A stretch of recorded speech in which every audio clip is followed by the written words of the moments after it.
Welcome to the introduction to manufacturing. Today, what I'm going to cover is the special processing technologies used in the fabrication of electronics. That's really the focus today. And I'll first start a little bit with rapid prototyping, the processing of integrated circuits. We'll talk about electronics assembly and packaging, and then we'll talk about microfabrication and nanofabrication technologies. But we'll divide this particular session into two pieces.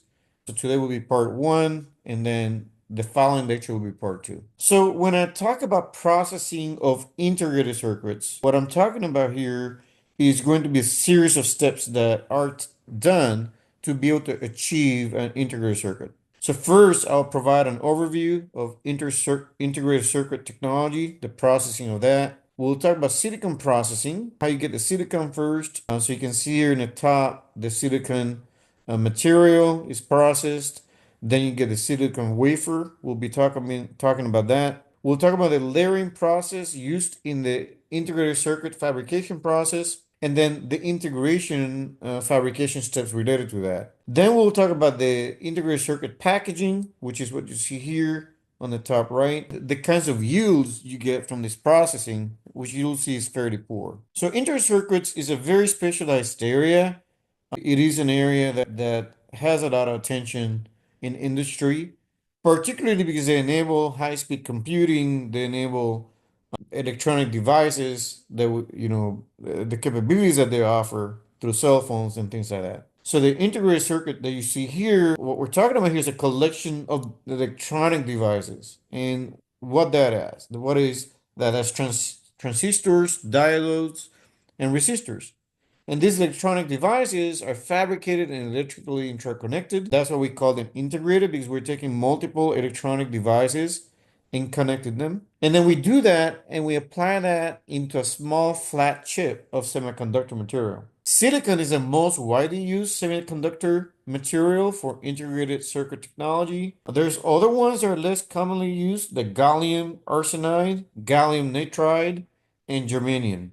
So those are the three that we can think about. So integrated circuit technology, there's been applications across the board, from discrete components to integrated components. And here you can see some of the IC, so integrated circuit, that has been used in many different applications across industry. So when I look at the levels of integration in microelectronics, we're looking at the integration level. I'm looking at small scale integration, which could be the number of devices 10 to 50.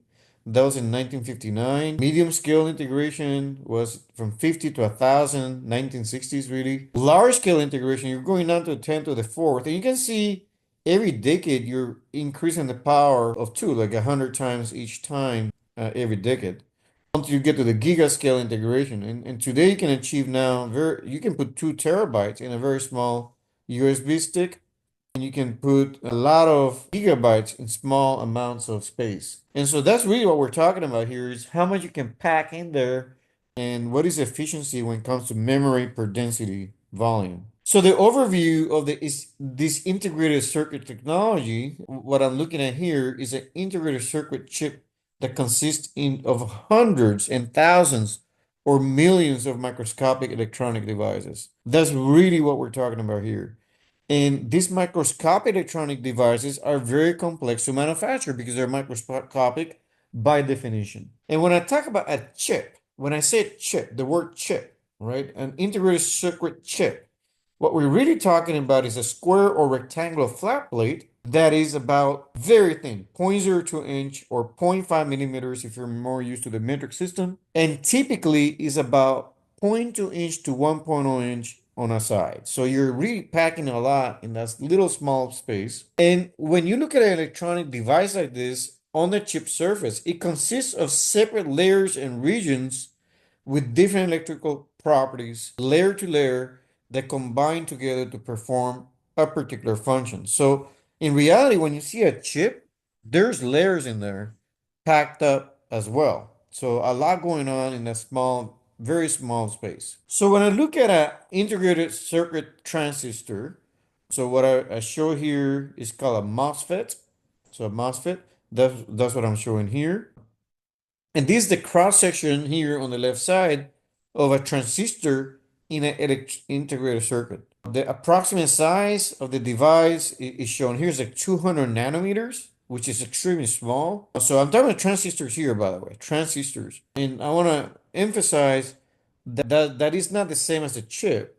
Transistor is part of your integrated circuit, and that's the component that's extremely small. So when I talk about MOSFET, maybe it's not clear to you, but when I say that word or that acronym, what I'm really talking about is a metal oxide semiconductor field effect transistor. And this MOSFET is a common semiconductor device that's used a lot in analog and digital circuits. And this is the dominant transistor type that was introduced in 1959.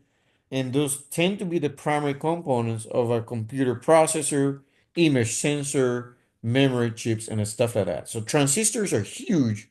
But the point I want to make is I really want to emphasize that size, extremely small here.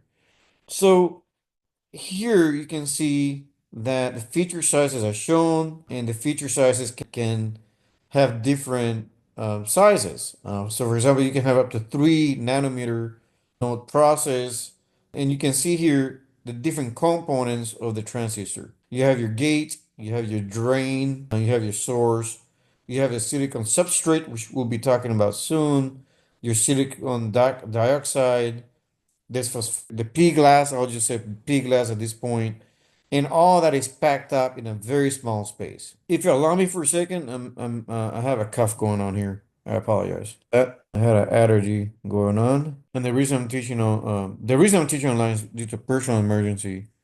Um, so I apologize for not being there in person. So here you can see the integrated circuit as an example. This is highly magnified, right? All this is packed up in a very small space, like I said before. This is a photograph of an Intel Pentium microprocessor. And this photo is courtesy of Intel Corporation. And what you can see here is that there's a lot of action going on here. And I want to remind you, going back, what is an integrated circuit? Because I want you to understand this very well. An integrated circuit chip consists of hundreds, thousands, or millions of microscopic electronic devices. Okay. And these electronic devices within the chip can be in separate layers.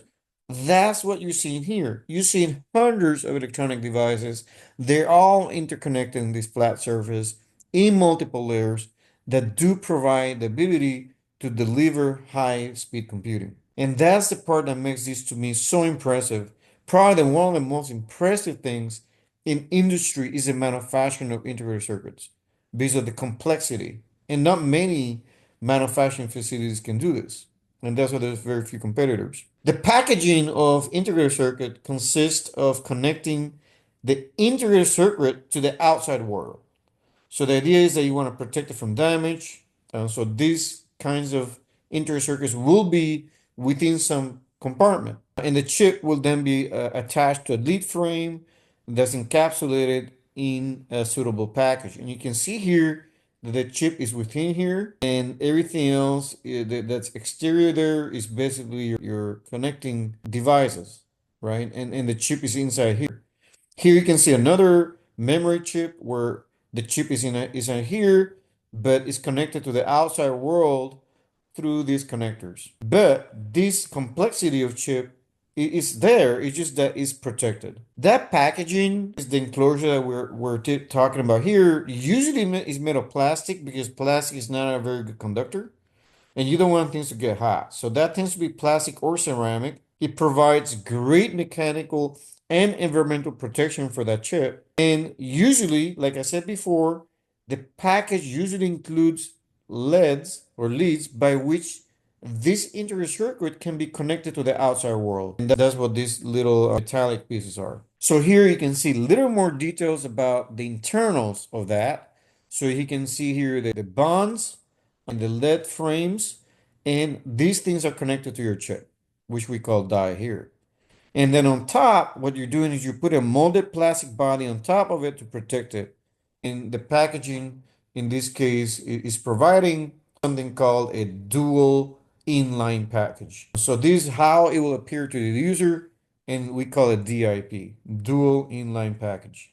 So let's go and dive to some extent, not too detailed, because really to understand the manufacturing techniques when it comes to these types of processes requires significant amount of understanding of the details of it. And visiting the manufacturing facility is one of the best ways to get that experience. But for now, the best I can do is to, with diagrams, explain to you what is going on. So the first step in developing and processing an integrated circuit like this is really to process silicon.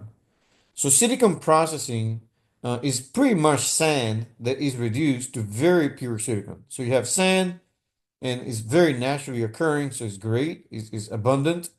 And then this pure silicon can then be shaped into wafers. So the IC, the integrated circuit fabrication processing steps, what they do, they add, alter, and remove thin layers in select regions of that silicon to form the electronic devices.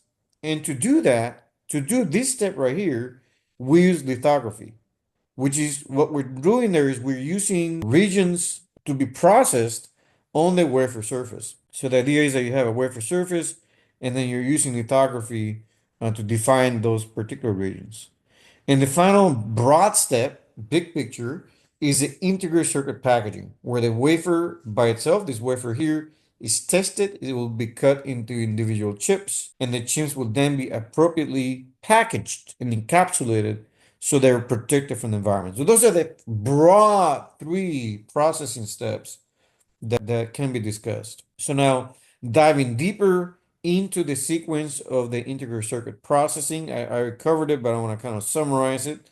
You have your silicon ingot that was derived from sand, and then you have your silicon wafer, and then you have the integrated circuit fabrication on the wafer surface, and then you can cut it into chips. So you can see I can cut the different pieces out of this circular wafer, and then these individual chips can be then encapsulated like that into that DIP, which I call the dual inline package. So yeah, so how do we accomplish this? This is usually accomplished in clean rooms. A yellow room here is shown in a clean room. Much of the processing of integrated circuits must be carried in that environment because a clean room is similar to a hospital operating environment than a production your regular production factory. And the reason I need that cleanliness is because of the size of the chip and is dictated by that microscopic feature. You can imagine that dust can be of this order of microscopic feature. We don't want that. That'll be a problem. And because the scale continues to decrease year after year, we better have good amount of cleanliness. Otherwise, we'll have an issue where the dust could be the size of the microprocessor, and you don't want that. So when I look at the trends in the integrated circuit feature size, what you can see here is you have your human hair, pollen, the bacteria, and viruses. And then here you can see the device feature size. That is dropping year over year, getting to the levels of viruses. And so that's what to me makes this area so exciting. I know I won't cover every single little detail on how these things are fabricated, but it is an exciting area to explore because of what you can achieve. And if you can keep going smaller and smaller, you can achieve even greater things with quantum computing. You can do that's actually supporting like NVIDIA chips and all that is supporting very advanced computing that could not be done before. And is supporting artificial intelligence and machine learning. So you can see that the size of common features in these devices is reaching airborne particle sizes that can contaminate the processing environment. That's why these clean rooms are getting more and more strict, because otherwise you'll have a huge issue here. So a clean room classification is typically used in these arenas when we talk about this. And a number is typically used to indicate the quantity of particles of size 0.5 micrometers or greater in 1 cubic foot of air. So if I look at a class 100 clean room, that must maintain a count of particles of 0.5 microns per meter or greater, less than 100 foot cube. A class 10 clean room has to maintain the count of particles of size half a micron meter or greater at less than 10 feet per cube. And a clean room needs to be conditioned to room temperature with 45% relative humidity. So if you ever hear a clean room rated number, Now you know what that's after. Another thing I want to point out here is that you have a clean room here, and that clean room will basically push air in and pull air out. So it's going to remove all the contaminants. The air is circulating to keep that room clean. So the silicon processing, now going a little more into that detail, particular detail there.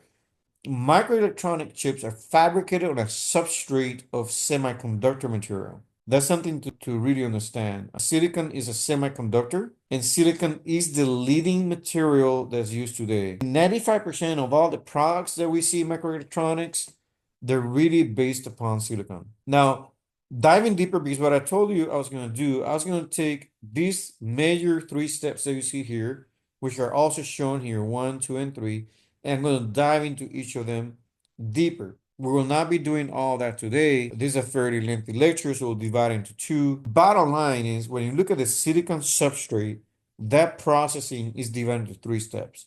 The first step is to produce electronic grade silicon that you can actually use for electronic use. The second one is called crystal growing. And three is how you shape silicon into wafers. So now when I look at the electronic grade silicon, which is your first step here, silicon is one of the most abundant materials in Earth. I'd said that before I got to this slide. Occurs naturally in sand, silica, and silicates. So the principal raw material for silicon here is quartzite, which is very pure silicon, and so oxide. Electronic grade silicon is typically polycrystalline silicon of ultra high purity. So pure that impurities are measured in parts per billion. That's how pure it is, right? So this is what we're going to achieve very little impurities in these materials. And the production of electronic grade silicon consists of producing metallurgic grade silicon, about 98% silicon. Metallurgic grade silicon is then grounded and reacted with HCI to form trichlorosilane, which is SiHCO3. You purify this new form of SiHCO3, and that is reduced by the means of really hydrogen gas to electronic grade silicon to basically get nearly 100% silicon. So by taking this product and adding hydrogen to it, you're able to now take the atoms in a way that you can decompose it into silicon and you produce some gas. And this silicon is really what I'm after. I'm trying to get to 100%. And this process can get you there. So then the idea comes to talk about now crystal growing. So the silicon substrate for the chips, they need to be made of a single crystal whose unit cell is oriented in a certain direction. And you really want to have that for the semiconductor to work properly. And so silicon is used in semiconductor device fabrication, and they need to be ultra high purity, but I also need to be able to have wafers that are cut in a particular direction to achieve a particular property in a desired orientation. And so that's why I need to grow the crystals in a way that are oriented in a particular direction. Most widely used crystal growing method is a Slokowski process. And in this case, you have a single crystal bowl, which is pulled from a pool of molten silicon. So here is a general process. There's a YouTube video I invite you to watch later. But in general, what you're doing here, you're growing a single crystal from ingots of silicon. And what you're doing first is that you're setting it up prior to starting the crystal pulling process. And then B here, doing a crystal pulling, you're forming the bowl. So let me go a little bit detail here. You have your crucible support shaft. You have a vacuum pump that pulls air out. You have a rotating chamber here. Here's what we call the seed shaft. You have a furnace chamber that has inert atmosphere gas. You have a chuck, and then here's your seed crystal. Then here you have your molten silicon, and then you have your crucible with a liner that's quite pure and clean. That's what we call it, a non-contaminating liner. And so from there, as you move to B, you're able to then be able to start forming your silicon bowl. And that's what I call that's what I call crystal pulling to form the bowl. And here you can see the picture of it to the right and a picture on the bottom right of that.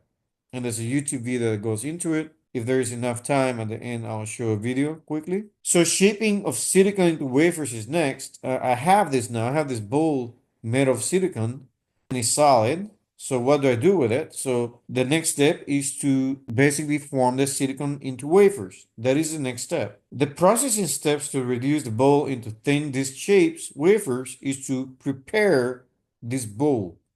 And I want to take the ingot and basically start creating slicing of those because this is a solid cylindrical material and I want to slice it so I can put the wafers in and then do the wafer preparation process. So the preparation of the bowl. So now I'm going a little bit detailed even. So first was discussing how I went. Let me show you what I was discussing. So big picture, silicon comes naturally from sand. I want very pure electronic grade silicon. How do I do that? I get 98% typically silicon, but I need to get even more pure. So I need to ground, I have to react it with HCI that forms this product here. And now this product, which is gas plus hydrogen, will then separate silicon to near 100%. So just a quick summary there. And then I need the crystal growing process to get the properties in particular directions. And how do I do that by this process where I grow the single crystal. And I do that by this rotation applied here with your seed crystal that I'm going to grow. And then as I do that with a molten silicon, I'm able to then form the cylinder that you see here, which we call ingot. And so that's what I'm talking about now. How do I prepare the bowl or the ingot? So the way you go about this is that the ends of the ingot are cut off.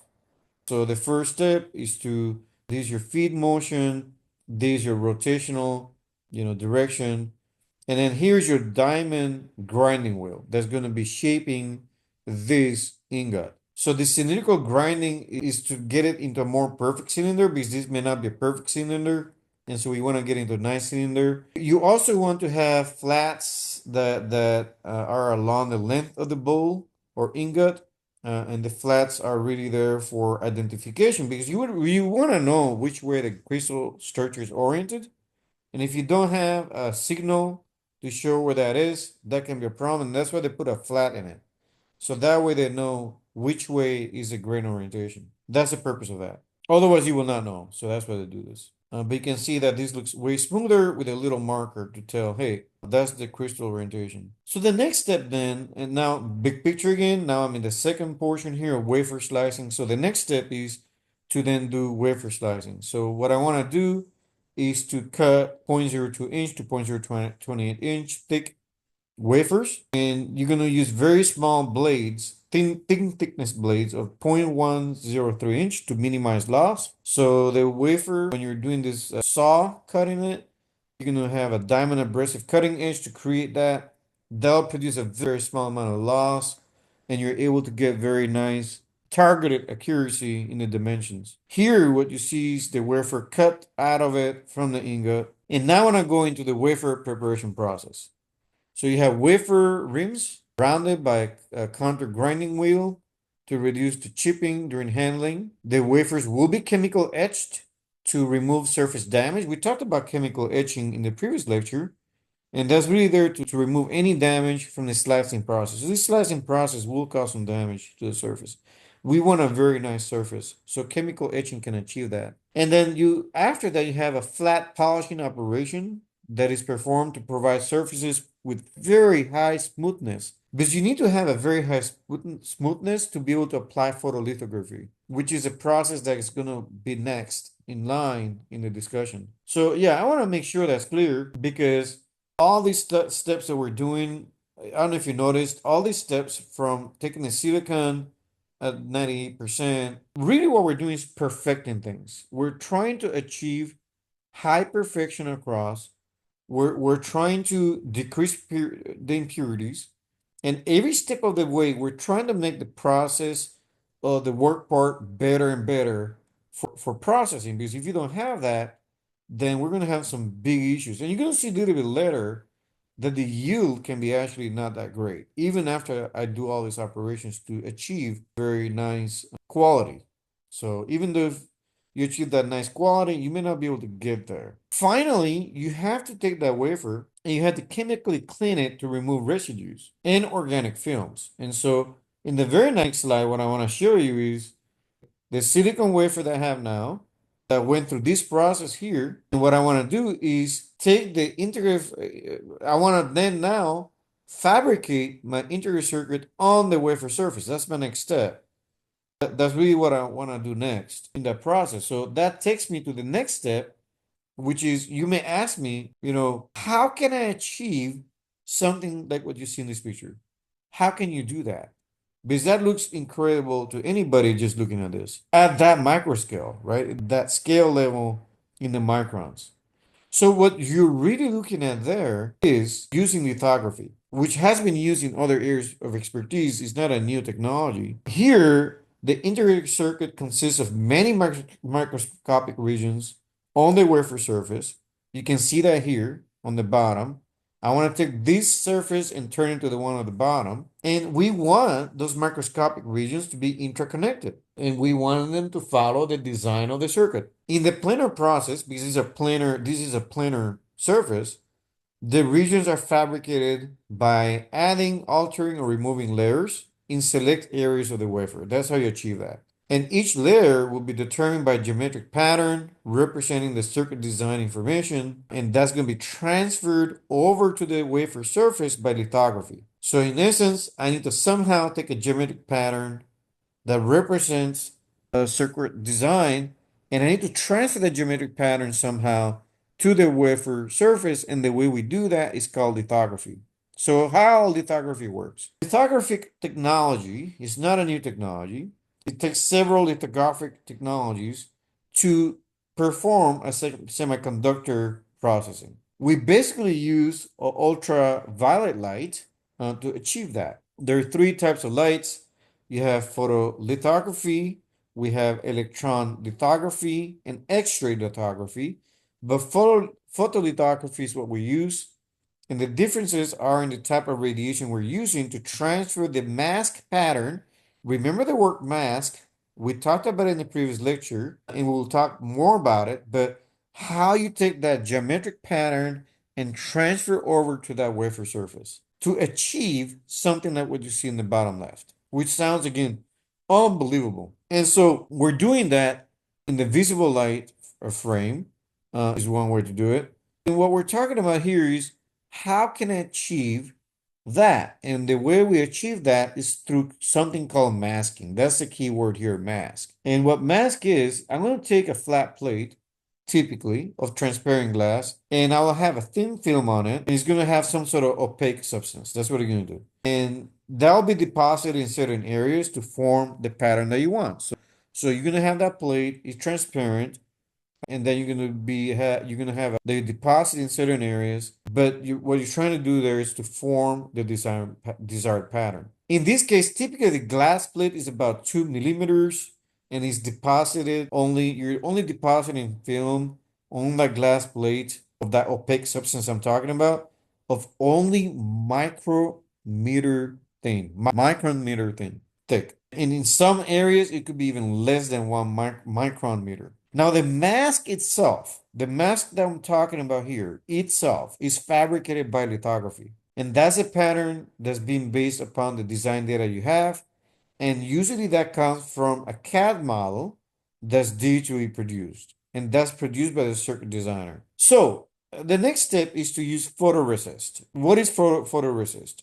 So here, what we're talking about is I have an organic polymer that is sensitive to light radiation in a certain wavelength range. So the sensitivities will cause either increase or decrease in solubility of the polymer to certain chemicals. The typical practice here in semiconductor processing is to use photoresist sensitive to ultraviolet light. And that's because ultraviolet light has a shorter wavelength than visible light, which allows for sharper imaging. So that's why, so what I was talking about earlier here is that I'm going to use photolithography, which is, and the arrow is pointed just below the visible light. That's what I want to achieve. I want the ultraviolet light. That is what I'm trying to target. And so that's really what I want to target. I want to target the ultraviolet light there. Ultraviolet light has shorter wavelength. That's why. It gives you better images. And also, the other thing it allows you to do, it permits the room to be illuminated at very low light outside the ultraviolet light. So at least you can have some illumination in the room. So then, what is the next step? So you're gonna apply ultraviolet source here. You have your lens, and then you have your mask. You have your resist, you have your silicon and your silicon oxide layer. So this is silicon oxide layer, your resist, your mask, your lens, and the ultraviolet light. And that's your source. This is what we call contact printing. The mask is pressed against the resist coating. So I'm going to take this mask. We're going to press it against the resist coating, do an exposure. And so what is the advantage there is that you get a high resolution of the pattern onto this wafer surface. That's advantage. And remember the mask. Let me remind you what the mask was. The mask is your glass plate with the deposited film that has a pattern and is very thin. So remember that. The mask itself is what we're talking about here. That's what I'm pointing here in this colorful layer. And then you have your resist, which I'm pushing against. So the disadvantage is that the physical contact with the various wafers will gradually wear out the mask over time, but that's fine. You can make new mask, right? But that's the process. You're taking lens, ultraviolet light, and then taking that and trying to transfer the geometric pattern onto the wafer. So how we achieve, first, we're doing exposure with contact printing. And then we have the projection printing. In this case, you have a high quality lens here, but then you have another high quality lens here. And in this case, it's non-contact. The mask, in this case, the mask has no wear, and you're getting that information from the mask transmitted onto the resist with non-contact techniques. And this is sometimes better. The optical projection can obtain quite a bit of a high resolution. So that's the advantage there of this approach. So yeah, this is a great technique. So let's talk about the processing sequence because I have not discussed yet. So what I have not discussed is the bottom portions here, the bottom layer. So let's talk about that. The photolithography process sequence is the following. You have a silicon wafer, which let me go back and kind of remind you what it was, because I want to make sure everybody understands it. You have your silicon that we got to 98%. You apply the hydrogen to this HIC product. When I do that, I get silicon that's very near pure. I'm using the crystal growing method to get our orientation layer going on the crystal ingot. And I'm doing that because I want special properties in the plane of the wafer. And then I'm going to use this process that grows a single crystal into ingots of silicon. So that's what we talked about there. And then what I'm going to do, I'm going to shape it better. I'm going to provide more. I'm going to basically get it shaped, sliced. I slice it so that I have very little loss. That's what I talked about. Then I etch it, right? I treat it chemically to remove any residues. We talked about that. We polish it, of course, before that. And then my goal now is to use lithography to transfer the information over. So this is the step I'm talking about here, the silicon by itself. So what I'm going to do, I'm going to expose the silicon wafer to oxygen processes to oxidize it. So I want to oxidize the top surface. And what I want to do, I want to remove the silicon oxide from certain regions. That's my goal. So how do I make that happen? How do I make this removed, right? So how do I achieve that? So the way you do that is that you have a wafer that's properly cleaned to promote weighting and adhesion of the resist. You have a metered amount of liquid resist that's fed into a center wafer, and the wafer is spun to spread liquid and achieve uniform coating. So this is going to be spread uniformly here. So you have now your silicon, you have a silicon oxide layer, you apply the resist on top of that, and that's again achieved by spinning so that the liquid gets spread very nicely with very nice adhesion. My next step is to do a soft bake, and the soft bake approach is going to allow me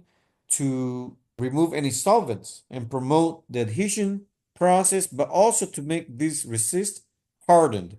This is typically done at 180 degrees Fahrenheit for about 15 to 20 minutes. We call this like a soft bake. So now you have your silicon oxide layer, you have your photoresist, and now what I want to do is to put a pattern on my mask. I already told you about how to do that. I have the glass that's thin. I'm going to put a film that's opaque. And that pattern mask is going to be aligned relative to the wafer. And what I'm going to do is I'm going to pass on the ultraviolet light through the mask. So that's my goal here. So that is going to allow me to then transfer the pattern over the substrate. So the exposed wafer is then immersed in the developing solution, or the solution is sprayed onto the surface. So that's the next step. And for the negative resist, the unexposed areas are dissolved. So I'm going to take all the unexposed areas and dissolve them. So they'll leave a silicon oxide layer in the uncovered area. So here you can see some areas with no photoresist. And this silicon oxide is now exposed to the environment. So now I'll do a hard bake. And the purpose of the hard bake is to remove any volatiles out of the process here. That is the goal. And I want to make sure that's going to also increase adhesion of the resist, especially because now there's new edges of the resist film. So these edges here are exposed, so I want to increase the adhesion here, because if not, it can debond and you'll have an issue. From the edge, it can come apart. So that's why I need that there. And now, remember we talked about etching? This is where etching is useful now. So etching now is going to be applied. And the purpose of that is to remove the silicon oxide layer at some regions where the resist has been removed. So here I removed the resist. You can see that here, and I'm applying a hard bake. But now my goal is to apply etching solution to actually remove even further. So look at the step there. Look at this step. You develop the resist, right? You apply the hard bake. And now look at the difference between 6 and 7. I'm going deeper by removing the oxide layer finally. But now that's going to create an undercut. That's fine. But my next step is to take the resist on the top away. So I'm going to strip that off. And then once the stripping is accomplished by using chemicals or plasma etching, now you have your strip resist shown here. The strip resist is applied here, I'm sorry, exposing the silicon oxide and then the silicon in some other areas. So you can see the complexity of that. It's not straightforward, and you can see that that's a planar process, right? The steps to fabricate an integrated circuit on a silicon wafer consist of chemical and physical processes that you saw me show you that adds and alters or remove regions that have been defined by photolithography. And those regions are going to be insulating, either insulating or semiconducting and conducting areas that form the devices and their interconnectivities. These layers that we're talking about here are fabricated one at a time. Each layer requires a separate mask until all the details of the electronic devices and their paths have been fully fabricated onto the wafer surface. So you can see here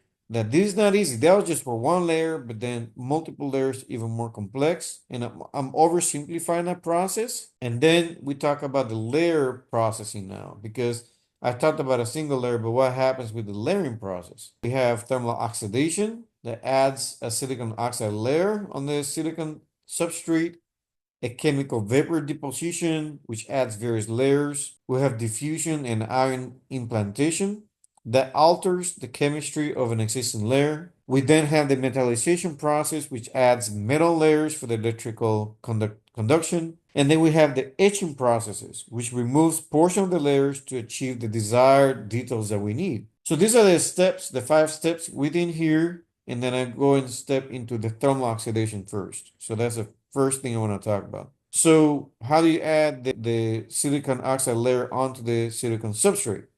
So I will expose the silicon wafer. I said it before. I remember explaining that before, but I'll repeat it again. You expose that to an oxidizing atmosphere. And you do that by exposing it at elevated temperatures to form that layer that we want. And so by doing that, you're able to get the reactions that you need. The thermal oxidation process, in this case, you could have, say, the growth of the silicon oxide film before oxidation in number 1, and then after thermal oxidation you're going to have a growth in thickness due to that. What is the function of the silicon dioxide? Why we even use SiO2, the silicon dioxide? Why do we care about that?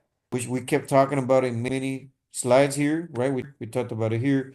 We talked about a silicon layer. We never explained how that silicon oxide dioxide is used in How that's even applied. So the nice thing about silicon dioxide that's an insulator, and I'm going to take advantage of that because if it's an insulator and silicon is a semiconductor, I can take an advantage of that so I can have electrical pathways that only are transferred through pure silicon rather than in the insulator. What we try to do, we try to use masks to prevent diffusion or ion implantation into the silicon. We don't want to have silicon dioxide in areas that you don't want. It can be used to isolate devices in a circuit, and it provides electrical insulation between levels in multi-level metallization systems. There's other ways to do this, adding this layer of silicon dioxide. You can apply using something called the chemical vapor deposition, right? So again, I'm talking about the second one here, the second one there. So that's another technique that's used, and that uses gas inlet, quartz, and an oven at very high temperature and gas outlet, and that process allows you to get to adding this layer. So now we talk about the impurities of into silicon. So this is the thing. Integrated circuit technology relies on the ability to alter the electrical properties of silicon, and we do that by introducing impurities. So I want to be able to tailor the properties in a particular way, and impurities give me that knob that I can use to figure that out. We call that doping. So the process of adding impurities into the systems is called doping, and by turning the knob, I can control that. Common doping elements are boron, which forms electron acceptor regions, and phosphorus and arsenic and antimony, and that forms donor electrons. So the techniques for doping silicon is called thermal diffusion and ion implantation. Those are the two techniques people use. Bottom line, the big picture of this chart here is really to explain that we can add impurities, and by doing that, we can modify the electrical properties of silicon, which is very advantageous because you may want to have different resistance in different locations. So the first way that we do doping of silicon is called thermal diffusion. And that's what's, I think, the next slide here. Thermal diffusion is a process in which atoms are migrate from one region of high concentration into regions of lower concentration. In semiconductor processing, the diffusion is carried out to dope the silicon substrate with controlled amounts of desired impurity. There's two steps in the thermal diffusion process. The first one is called the pre-deposition process, where you have a dopant that's deposited into the wafer surface, and the other one's called drive-in, where the heat treatment in which is a way that you apply heat treatment in which the dopant is redistributed to obtain the desired depth and concentration profile. So those are the two steps that are used to add the impurities that we want, to get the properties that we want. And so now that takes me to the second technique called ion implantation. The second step there is called ion implantation because you're vaporizing ions of impurity elements and you're accelerating that using an electrical field. And you're directing that at the silicon substrate. The atoms will penetrate into the surface, they will lose energy eventually, and they'll finally stop at some depth within the crystal structure that will be determined by the ion mass and the acceleration of the voltage. What is the advantage? You can do it at room temperature, and it provides exactly the impurities that you need and the densities you need, which is kind of nice because you can control that very well. Okay, so now I go back. So I covered thermal oxidation and chemical vapor deposition. These two are basically talking about how you add the silicon dioxide layer. I talked about how you can alter the chemistry of an existing layer by adding impurities. That's number 3 there. And number 4 is how do I add metal layers for the electrical conduction? And I'll finish it off with etching processes. So that takes me then to metallization. So you have to combine various thin film deposition technologies with photolithography to form very fine patterns of the conductive material. So you definitely need to do this in various steps. And the functions of the conductive materials on wafer surface are that it forms certain components of the integrated circuit devices, the gates. It provides the conduction paths between the devices on the chip, and it connects the chip to electronic circuits. So basically, metallization is allowing you to form very fine patterns, and those are going to be conductive. The metallization materials that people use is aluminum is the most used. and that's the one that's favored over other kind of metals. But there's other ones that people use like gold, silicates, nitrides, and refractory metals. So the metallization process looks into three different approaches. The first one is called physical vapor deposition.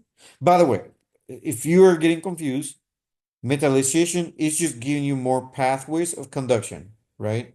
That is what it's doing, and it allows connecting devices within the same chip. So I want to make sure that was clear. So now when I look at how I conduct the metallization process, there's three ways that people do it. This one is called the physical vapor deposition, which includes vacuum evaporation and sputtering. The second approach that people use is called chemical vapor deposition, where you're depositing materials that include tungsten, some of the refractory materials that we talked about. And then you have electroplating that's used to increase the thickness of the thin films. So those are three methods that people use. So once I'm done with a process, so let's go back so you can see the steps. So we talked about thermal oxidation, we talked about CVD, we talked about the knob of adding impurities to alter the chemistry of the substrate.